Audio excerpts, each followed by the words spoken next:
So over the past few days, Ben and Jerry's, who are known for their tweets and their woke agenda and their progressive, liberal type philosophy, they tweeted a couple of tweets criticising Priti Patel and the right brigade, the Julia Hartley Brewers and the Richard Tice and the Martin Daubneys of this world are having an absolute temper tantrum about it.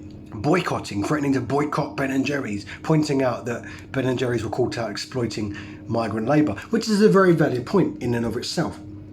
But if you think it's disgusting when ice cream companies exploit labour, you wait until you hear about this thing called capitalism that we've all been living under for the last hundreds and hundreds of years. You wait until you hear about that and how they exploit labour, and then you might be a bit more shocked.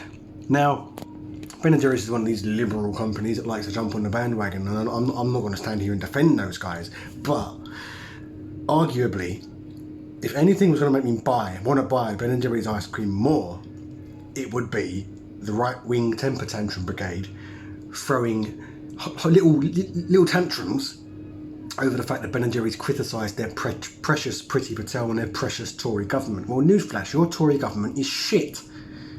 We are one of the worst performing countries, as I said yesterday, one of the worst performing countries in the world when it comes to handling coronavirus.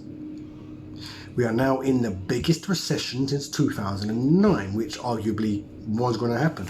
But the way our government is going to handle it is going to be disastrous.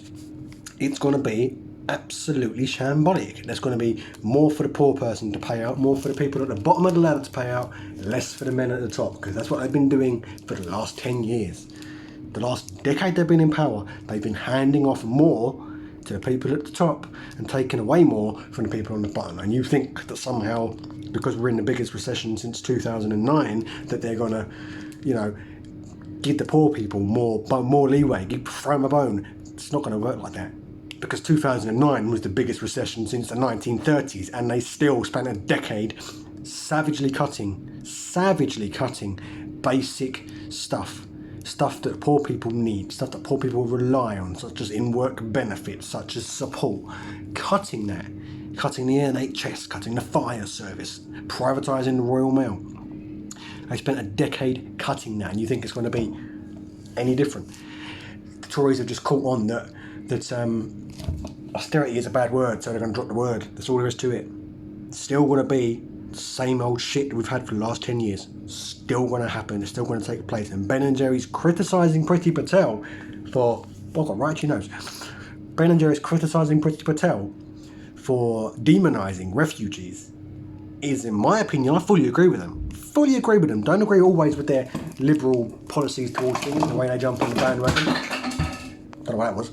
The way they jump on the bandwagon, they are a corporation, after all, who profits off of migrant labour, as you so rightly pointed out.